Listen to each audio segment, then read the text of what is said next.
Hello, I'm Bob the Booker and welcome to my channel. And today I'm just going to be going over the books that I've read and loved this year, the fiction edition. So these are the top books, I guess, and I say I guess because this is always incredibly subjective. Every time I go down to kind of get down to it at the end of the year to write up a list of sort of top fiction books, it ends up with this sort of version like this where I sort of start off with about 30 and then try and narrow it down. And it gets really messy and there are fights. No, I mean, it's just me. It's just me fighting myself on this. But what it is basically me trying to wrangle with the books that I think probably made the biggest impact for me in the year. And so it's always a bit of an interesting one because sometimes there are books that were a very easy 5-star rating. You know, I thought they were fantastic. But maybe at the end of the year, I'm not kind of, I still think they're great, but there are other books that I think feel like they sum up the year a little bit more to me. So in some ways, take this list with a pinch of salt, therefore. But at the same time, these are 12 books that I absolutely loved this year. And yeah, let's get talking about them. So first up, we have The New Life by Tom Crewe. And this is a book that I have sort of rambled about a fair bit over the year and have really enjoyed. I think it's a really beautiful book in many, many ways. It sort of deals particularly with a specific moment in time where there were people lobbying for homosexuality to be sort of delisted as being sort of some kind of illness, or at least sort of to be better understood. And so we follow two sets of characters mainly who are trying to understand themselves and the world and what that looks like. So we have one character who is, for all intents and purposes, a gay man, or at least that's sort of the phrasing or the naming we would use now. And he is sort of working out who he is and is intrigued by this, what he finds as this offer of being able to speak about his experiences anonymously. The other person being the person who is collecting these stories, who is putting together essentially a small book to prove to people in these sort of Victorian ages what homosexuals might be like. And as a result, he is sort of really trying to get to the heart of, you know, people who are otherwise deemed inverts or what have you. He is trying to make a point that these are people who we just need to understand a little bit more. And all of that just sort of sounds at first like it might be a bit more clinical because it's the way of sort of dealing with this story. But I think this book is so much more. It's funny, it's sexy, it's really silly and stupid at times. It starts with a really quite intense sex scene. It's got a lot going on. It's a book I absolutely loved. And I think it also does an incredibly clever thing in how it displays some of that, as in there are often moments where on the page it looks like not very much is happening, but there are lots of little codes being sort of transmitted essentially between characters of, you know, somebody writing and saying, oh, well, you know, I am a fan of Walt Whitman, and that sort of being code for gay, or at least sort of a man loving a man, or what have you. It's really intriguing, and I just thought this book was so well done. And you'll see as we go through these these sort of books, you can see where certain prizes pop up, and my reading suddenly gets taken over, because this is in roughly chronological order, just because I basically went through Goodreads and took out book by book that I'd sort of given a really good rating to and that I really liked, and then kind of worked backwards from there. Anyway, so you'll see that we enter the International Booker Prize now, and we're also about to hit 3 Fitzcarraldo in a row, so brace yourselves.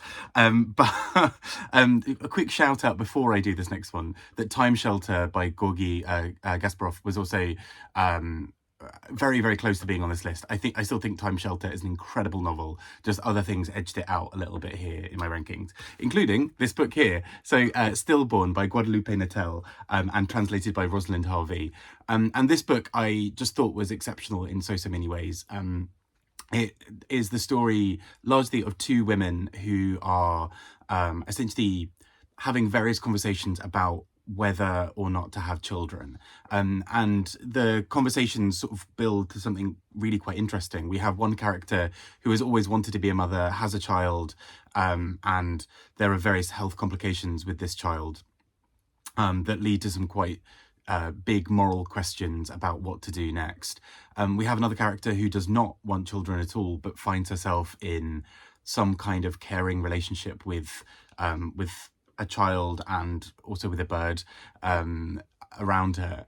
But I think there's something so incredible about the way this book is written that allows for really in-depth moral discussions, or not even moral, sort of ethical questions, to be done with real gravitas and poise. This so easily could have been a book where it's sort of having children good or having children bad, and it so easily also could have been, look at these two characters who are on polar opposites of this one thing. And I think what actually is allowed to happen in this book that I think is really quite exceptional is that both characters are allowed to go through a full and complex set of emotions about something so big. So the mother is allowed to have moments in the book where she questions whether all of this was worth it, or whether she questions whether she wants the whole thing to end. She's also allowed to have really in-depth conversations where she loves it. She's allowed this full range of emotions. And I know that sounds like, yes, Bob, that's what a novel does. But I think there's something about the way this is handled that stops it from being just this very easy dichotomy of person who wants this, person who wants that. It's really allowed to be a sort of both characters are allowed to be right, or kind of justified in their thinking, and they're also allowed to have moments of wobbling and varying on that. And I just think it's an exceptionally written book, beautifully translated. I mean, I say beautifully translated, I don't know the original, but it read incredibly beautifully in English. So, you know, there we go. But no, I just think it's an exceptional book. Another one, long listed for the International Booker, didn't quite make the shortlist, but I think is exceptional, is The Birthday Party by Laurent Mauvignier, and translated by Daniel Levin Becker. And this is an incredibly tense book that builds all around one central event. So essentially, right from the beginning of the book, we know that essentially various robbers or robbers have basically come to this house and are sort of basically holding these people slightly hostage until they get what they want. And we're told this from sort of shifting perspectives across the book. And so, you know, at first it sounds like a sort of typical thrillery book or what have you, but I think this book does something really quite exceptional and quite clever with how it then elevates those ideas. So it has this incredibly rhythmic run-on sentence kind of feel. Often these sentences are incredibly long, but what is allowed to happen through that is that there's this really tight, almost sort of puppeteering from the author throughout that allows for real moments of tension to be built up from not very much happening. So sometimes we'll just have an incredibly long run-on sentence that with lots of clauses and lots of breaks in it that essentially keep us away from the action that's happening. We're not allowed to see what's coming next because of this sentence. And there's something kind of on a textual level that's really interesting about that, because we are constantly just at arm's reach from being able to know what's happening. Equally, because it's a sort of thrillery situation, that's also a kind of writing style where often you want to kind of reach in and jump in and solve something or stop something from happening. And that is exactly what this book feels like. It's a 400-page book. I think it's relatively long, but I really got into it and read it quite quickly as a result, because there's something about the length of those sentences and the way that the rhythms build and build that just escalates this tension up and up and up. And it's almost unbearable at times how tense this book feels, because you kind of know what's coming, but again, you're held off by the author. I just think it's really, really well handled and such a clever, thoughtful book, as well as just being really good fun. I said there'd be 3 Fitzcarraldo, so I may as well just do the other Fitzcarraldo here, even though it's sort of jumping time a little bit. And that is The Long Form by Kate Briggs. So I read it when it was shortlisted for the Goldsmiths Prize, and I just think it's an excellent, excellent book in many, many ways. So it takes as its central idea the idea of what time is and how time can sort of contract or expand to be what it, to fit a moment. And it takes that through the lens of motherhood in a really thoughtful and interesting way. This is in some ways a novel, but also reads at times like nonfiction. It engages with various essays. It's kind of almost a scrapbook feel of a novel in a way that I thought was really very compelling. And so what we start off with a mother looking at the shape of a mat that her child is sort of playing on, and these things about borders and lines and where the limits are start to enter the conversation. But the book then really quickly cycles between various different thoughts and ideas. At one point it's this sort of slightly fantastical thought experiment of the mother, the central narrator, or the central character being interrupting a lecture series on time, and the idea that so many of these theories are posited by men who, particularly in those times, would have maybe had less of an active role in parenting. And so they're talking in these kind of grand theoretical ideas about time, and in walks our central character, almost like somebody interrupting a wedding, sort of comes in with a baby, sort of saying, well, actually, who are you to tell me about time and how it expands and contracts? What is time in relation to this baby? And I realize all of this sounds quite academic and quite complex. And it has the academic rigor behind it. It's an incredibly clever book. But I also think it's incredibly accessible. And I think that's its real appeal, is this book is able to quote bits from essays or quote philosophers or engage with various thought experiments, but then also be a narrative that tells the story of this woman just trying to do the best by her child, but also just get through unscathed as much as possible. And so I found it really, really engaging. I think it's just such a clever book. And, obviously Fitzcarraldo have taken up 3 of the 12 spaces, but I think for good reason. I think Fitzcarraldo are very good at finding books like this and really supporting them, books that really challenge the idea of what novels can do. And I think this is just a really exceptional book in many, many ways. So let's stay on the Goldsmiths Prize while we're here. So next up, Lori and Joe by Amy Arnold. I just thought this was really beautifully done. It's a really short book, but it's essentially the aftermath of an incident where Lori realizes that her husband Joe has died, and her immediate response is to try and process all of these things. And she goes for these long walks around the countryside near her house, where she reminisces about their relationship. And again, on a sort of simple note, that sounds like a fairly simple plot, but there's something about the compelling writing style of this and the way that she has flashbacks that is just so deeply moving. I found it really...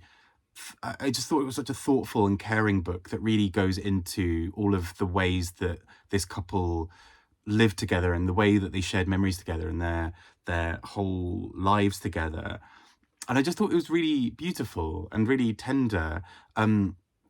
It's also just a book where those thought patterns, on first sort of look, a story like that you wouldn't think necessarily would end up in a shortlist for something like the Goldsmiths, which is kind of innovative, slightly rule-breaking fiction. But actually there is something quietly revolutionary and powerful about this book in the way that it slowly unpicks the ways that we often talk about relationships, and it slowly challenges this sort of basic idea of a narrative, because her memories are these floating ethereal things at times, and at times incredibly concrete. And so there's a degree, although we trust her narrative, there's a bit where we almost are sort of going slightly with the wind, and we have to sort of try and track where she is in the midst of grief. And that's kind of a big part of it as well, that her memories are allowed to be that scattered as well, partly because this is sort of a response to grief. And so it's just so clever. I just think it's such a beautiful, beautiful novel. And it was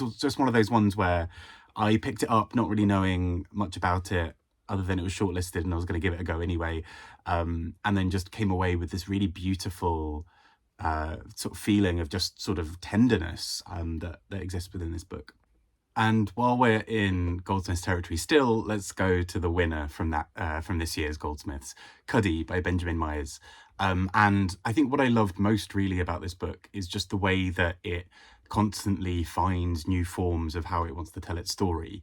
Sort of at the heart of it, this is a story really about place and about belonging and identity that really focuses on sort of an area of the north of England.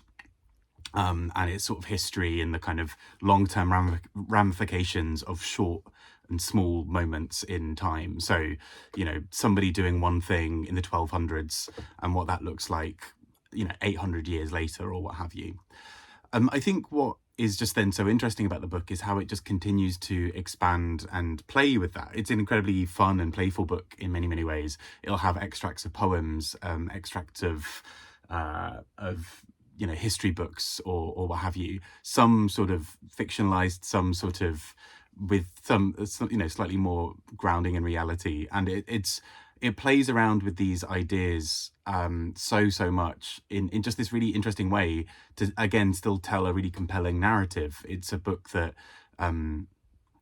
follows the story really of sort of various generations and how their relationship to place is so important. And I think that's something that's really powerful, actually, that I think, without getting too grand about it, often in UK literature, it can be quite tricky to really talk about place. I say actually UK. In English literature, it can be quite tough to talk about place because the idea of an England is quite complex. Often we'll talk more about Britain, but Wales, Scotland, Northern Ireland, and Republic of Ireland will all individually talk about place in a different way, often in contrast to the wider UK in Ireland's case, or to or in relation to England in the case of everywhere.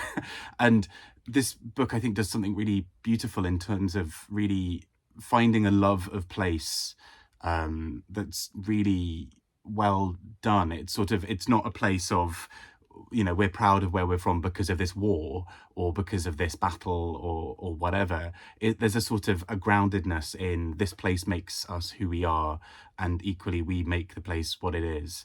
And I think all of that combined with this sort of really thoughtful and clever narrative style, I just think makes this book really very compelling and just such an interesting exercise in how to in what a novel can do. I think this book breaks kind of rules in a way that doesn't always appear incredibly obvious. Next up, we have Riambel by Priya Hein. And this is a book that, thanks to Ben Rees Books, who sort of was an early champion of this book, I sort of was like, right, I'm actually going to check it out. I had a copy and I was like, right, I'm going to actually read this thing. And I was just really impressed by what this book is achieving on many, many fronts.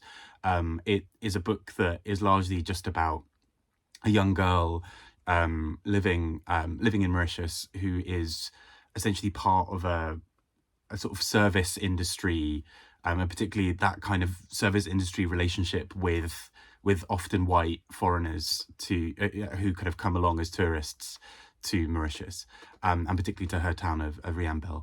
And so what happens then is we get these sorts of really fraught and confusing relationships that often happen where the power dynamics are really strange and where characters don't really have a way of interacting with each other. There's a very much don't upset these people, treat them like gods because they're bringing us money, and we're working in a service industry, but it's a place that they are from. It's sort of strange. People are coming to your to your island or to your town, and you're treating them really well as guests, but then also at the expense of yourself. And so this book then kind of explores that, particularly as the sort of young girl at the heart of this book sort of sees a young boy who she likes, and they sort of start this relationship or what she believes is the start of a relationship. But there's something in there that the book can never really resolve in that way, that the relationship can never be a happy ending just because of the way that everything is going on in that wider narrative. And so the book really explores that in some really powerful and intelligent ways. And I've rambled about this a lot every time I've spoken about the book, but it's something that I thought was really quietly and perceptively done. It just is really really exceptional way that it almost would appear that, you know, you could overlook it, which is the recipes in this book. And in some ways I can imagine, you know, you'd open a book, you'd see some recipes and think, what on earth is going on here? But both this and There Are More Things by Yara Rodriguez Fowler, I think, do something really clever with recipes being put in there, because there is something so personal about a recipe, and what it says about a country or the people, or what have you, in terms of the types of things they like and the ways that things are prepared. But also food has this real connection to the soul, or to family, or to kind of togetherness and community, but also to place. And I think what Riambel does really, really well here is uses these recipes to make wider points. So at one point, it talks about substituting some kind of item, either for somebody who is from outside, or because you don't have that ingredient anymore. And there's a tacit thing in there that the effects of colonialism, or the effects of sort of rampant tourism, and particularly the sort of unequal power dynamic, means that sometimes locals are missing out on the thing that is their sort of heart and soul, or that sometimes they are not offering that thing to foreigners because those people don't maybe appreciate the land or the you know, the place in quite the same way. So I just think it's a really exceptional book. I mean, it's one of those ones that when I read it, I really enjoyed it, but I've thought about it a lot since. And that's why it's on the list, because I think it's one of those books where it's just sort of quietly wormed its way into my head. And it would be quite weird to think of a sort of 2023 list for me without that book. Next up, Soldier Sailor by Claire Kilroy, and I love this book. So it's this is sort of a proof copy, hence the different cover. But essentially, Soldier Sailor is the story of a woman in Ireland trying to raise a child. And again, that sounds like almost every book that was nominated for the Booker this year. But I think where this book is really just exceptional is the ways that it allows for this real range of expression for this central character. There is a real sense of brutality and fear and terror, but also these moments of joy. It's an incredibly funny book in so many ways. There's a line which is something like, he didn't say anything, but it was the way that he said it. I just think it's so cleverly done. It was just such a beautiful ride of a book. I mean, it still bugs me a little bit that this wasn't shortlisted or nominated for the Booker in any way. Like, it wasn't even longlisted, because I think this is just an exceptional piece of writing. It's really perceptive. It's really thoughtful, and we follow this mother as she really wrangles with some complex things. She is not a saint in this book. She often comes across as this really tricky, complex character. And again, like with Stillborn, I was saying earlier, I love that the book allows her to be this complicated, complex, messy character, but also explores so much through that. It's not just messy for the sake of drama. It's a book that allows a real clarity of thought around the sort of difficulties of parenting, but particularly the toll that it takes on people, often mothers, and I just thought, yeah, it's just brilliant. It's just brilliant. It's quite a difficult one to talk about because there are so many little moments that would maybe spoil things. I just think it's an exceptional piece of writing, and it has such a strength of voice that I just feel like it deserves all of the love. And now we venture briefly into Booker territory, at least for the regular Booker, not the international one. They need a better term for that. But anyway, this is The Bee Sting by Paul Murray. I don't know why I'm beating around the bush. I love this book. There are a few other Booker long-listed books that almost made this list, and I took them off and put them back on again and took them off. And In Ascension was one of them by Martin McInnes, which I just thought was exceptional. I think there have been some really interesting books this year, but this book for me was just such a joy of a discovery, and I'm very, very glad that the Booker shortlisting for this book, well, long listing and then shortlisting, made me pick it up and actually probably read it, because it's a book that I think otherwise I would have quite happily let slide. You know, it's long, doesn't initially sound like it's going to be my kind of thing. But The Bee Sting, I think, is really quite exceptional in so many ways. It is a bit of a thriller at times. It really puts you through an emotional ringer as well. But essentially, it's mostly focused on a family in Ireland who are dealing with the various sort of complicated things that go into a family, but particularly in this sense, finances play a big role, at least early on in the book, of the sort of family post-financial crash. But also, the book looks a lot at sort of central incidents and how one sort of change can really break things up and throw things into disarray. So we start with the sort of the titular bee sting. We're told that that a sort of a small moment changes their fortunes, where a bee flying under the veil of a bride at a wedding sort of changes everything, and you know, so many things seem to go wrong after that, and what have you. But I think one of the book's real strengths for me, apart from how sort of funny and clever it can be at times, is how it is always just a few steps ahead of you. It constantly will suggest versions of the truth that you just go along with, because all the characters seem to believe that that thing is true. And 100 pages later, something will be revealed that shows that actually these little truths that we've been holding on to in the story are not quite right. And things are slightly different to how we'd imagined them. So without spoiling anything, because lots of these will involve a lot of spoilers, that can be everything from sort of central tenets that the family have always held on to about the sort of story of the family, to what's happened at a certain moment. And as a result, it's weird because we have this kind of confidence as a reader for most of the book that we are being told the truth. Things seem logical. It seems like that X follows on from this, and blah blah blah. And as the book keeps unfurling, we just keep finding out that there are things upon things that are just not true, or are slightly skewed rather, from what we thought they were.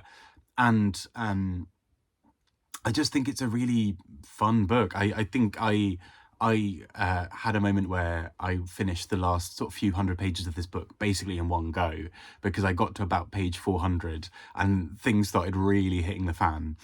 And I was like, okay, right, gonna read a bit more, gonna see this bit out. And then suddenly I'm on about 500 pages and things are just getting more and more tense, and they're getting more explosive.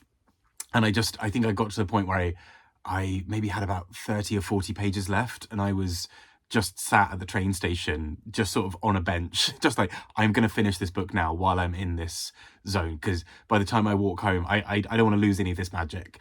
It really wrapped me up in this sort of huge, really clever narrative, and I just think it's a really brilliant sort of example of how literary fiction can really encompass so many things, because this book has real sort of thrillery feelings to it at times. It's got a real sort of tense sort of mood all the way through the book, but it's also incredibly light. It's also sort of family saga. It just does so many things. I just think it's a really brilliantly done book. So for this next one, I'm sort of breaking my own rules a little bit. Typically, my sort of criteria for choosing my top fiction books of the year are either released the year of the video or the year before as a sort of grace period, because I might have missed them the first time round. And also sometimes books are released like December of one year, and it'd be quite churlish to sort of be like, no, you can only be in 2022. Anyway, this one I'm breaking my rules slightly further, because this book was published a bit ago and then re-released this year. But I love the book so much that it didn't really feel right to be in a backlisted video, because it's kind of a very much this year book for me. And that is Neil Bartlett's The Disappearance Boy. And it was re-released, not changed, but essentially it'd gone out of print, and Incandescent, who'd published another book of Neil's, sort of published this. And this tells a story of Reggie, who is a disappearance boy, the sort of titular one, who is a magician's assistant, and the story as well of another magician's assistant, Pamela. And essentially this is sort of 1950s Brighton, in the UK. This sort of slightly lost era of sort of, big seaside attractions where lots of Brits would go on holiday to local beaches and sort of all these arcades and these big, big shows that would be on the waterfront. And we sort of get a glimpse into a little glimpse behind the curtain of the world of magic. And even if magic is not your thing, it's not necessarily always my thing. There is something about the way this book constructs it that I think you don't have to really know anything about magic. It's just an incredibly engaging, thoughtful book. What we basically follow really is the story of Reggie, who is this othered character in many ways. He's a young boy with slight he's sort of got slight issues walking, or he's sort of, he stands out a little bit to other people around him. He's sort of seen as less than because of it. He also sort of comes to realize that he likes men, and sort of double whammy of sort of being othered in this sort of time. And we see him as this sort of very young, thoughtful boy who's quite quiet for a lot of the narrative.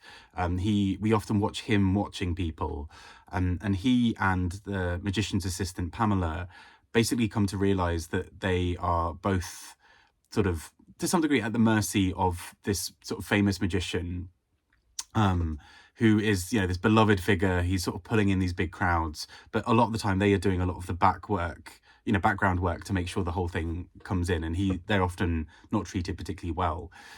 So they sort of cling to each other as these sort of fast friends. They find this sort of unlikely relationship, and through it they sort of, without spoiling anything, essentially find a way of getting their own back and sort of reclaiming some kind of power.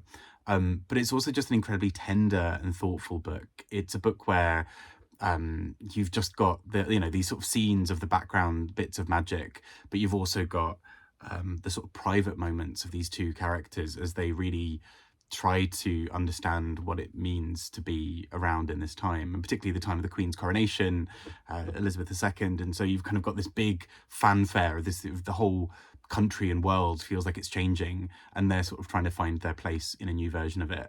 I think there's something really captivating about the story style for me. There's a sort of narrator figure who is almost sort of like an MC at a sort of performance, sort of saying, well, let me tell you, next we're going to see blah blah blah. And there's something so constructed about that is just so entertaining. This whole book feels like going to a show. And I just thought it was beautifully done, so poignant, and so clever in the way it captures characters' thoughts and feelings, but also just so much fun to just sit with a book that just loves telling you a story. And I just think it's really exceptionally done. Next up, we have Madrid Will Be Their Tomb by Elizabeth Duval and translated by Alice Banks. A wonderfully dramatic title, but I think this book is just so brilliant in so many ways. The central idea of this book is following two men who live in different parts of Madrid, in essentially these sort of building squats that have been turned over to sort of political activism. So one side is a sort of anti-fascist, sort of left-wing collective, and the other side is a sort of more of a far-right, slightly nationalist, I say slightly, very nationalist sort of organization. And again, although that sounds like it could be kind of like with Stillborn, it sounds like it could be a very cliched thing of like left and right. I think this book handles that nuance really cleverly, because both of them are living in these sorts of squats. These two men meet for what is in theory going to be some kind of hookup, although the man on the far right has sort of designs to potentially beat this guy up after they're finished, or even before. And what follows really then is this book of just intense feelings in many ways. It's an incredibly brutal and difficult book at times. It's also an incredibly loving and tender one. We watch how the politics and the sort of the discussions around everything else both help and hinder what they're doing. So, the sort of guy further on the right, he finds it really difficult to reconcile having a relationship with a man that's tender and loving, because in his mind it sort of makes him less manly, and he sort of really struggles with that sort of masculinity that's sort of all around him, the sort of macho culture. The guy on the left also sort of struggles to really understand the issues that maybe brought that motivate somebody to go towards the far right. So he also kind of can't quite, he's almost too relaxed in thinking about some of those things, whilst they're both also incredibly, I think they're both allowed to be adults and complex and messy characters, but they're also both given these moments where they are, we can kind of see things quite clearly through their perspective, even if we don't agree with it. And so I think this book does a real sort of magic trick here, in being able to really examine something quite difficult and quite complex, but through these really tender, beautiful moments that sometimes turn incredibly violent. And I think the book is very good at analysing that. I think I'm also just really impressed, I think, on a sort of separate note, that the interactions between these two men, sort of ostensibly gay men, or kind of, that's probably the closest label potentially to be used in this, written by someone who, as far as I'm aware, is not a gay man. It just so intelligently done. It felt incredibly real and sort of researched almost, but also very natural. And so I was just really very impressed by the small ways that she is able to unpick the little nuances of their relationship. So even, who makes the coffee, or when somebody comes round, there's a room that you don't go into, and there's a feeling of your space being invaded, which is also linked to the politics, and so many other things that are so nuanced and clever about a book that is about 150 pages, 180 pages. Yeah, it's an incredibly powerful and thought-provoking book, and I just loved it so much. And last but not least, The Love of Singular Men by Victor Heringer, and translated by James Young. And I just think this book is really exceptional in so many ways. I've rambled about it recently in Weekly Reads. I really admired how this book takes, again, the idea of a novel and just keeps playing with it and breaking forms and challenging ideas. It kind of starts off as what feels like a slightly more typical story of love, of somebody looking back over a partner they've lost. And it keeps morphing and migrating between various genres. At one point, there's almost like a court transcript, or sort of play script. At another time, there's just a list of people from their school class, and their various characteristics. And those were actually taken from real life names of people who submitted names to the author to be put in the book as part of a project. And you've just got all of these other things where the book just keeps shape-shifting, and it's just such an exciting book for that reason. I think it just keeps moving and morphing what it's doing, and so what could have been a fairly standard but still beautiful story of loss becomes really this almost project of trying to understand grief and loss through various different forms. And sometimes that's, saying, oh, this person's very much this person from school, such a Julia.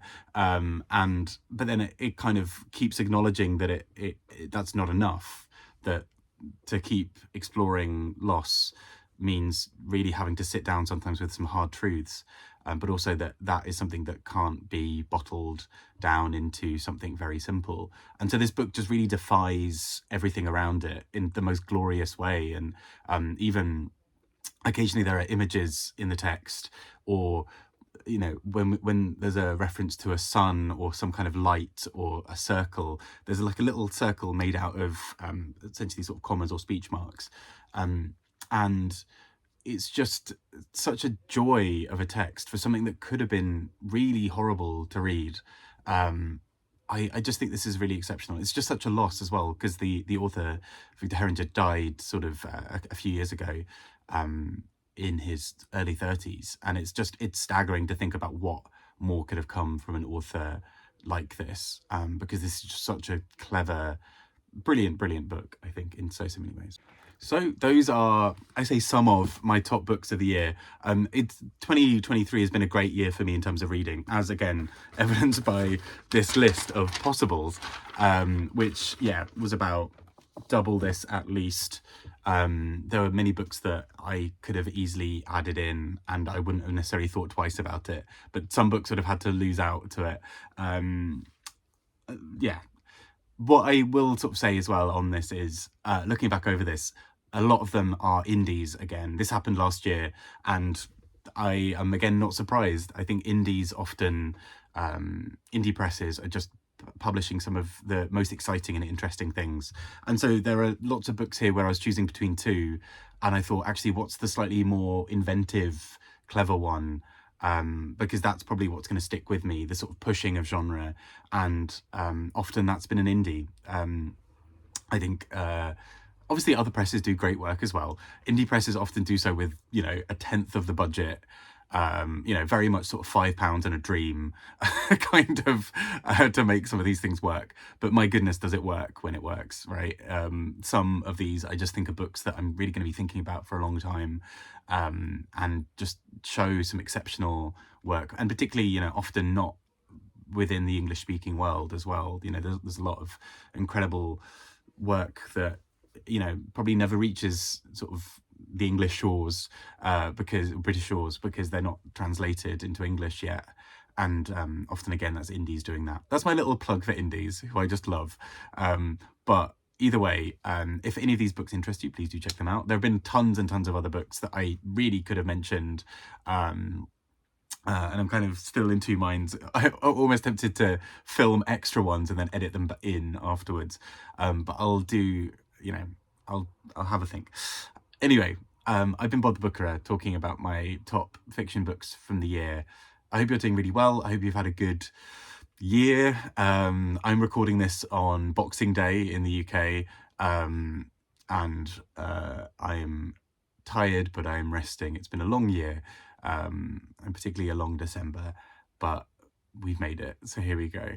And fiction is a great version of kind of, getting me through this. So thank you all so much again, as also just for being here with me on the channel throughout the year. Take care and speak to you all soon. Bye bye.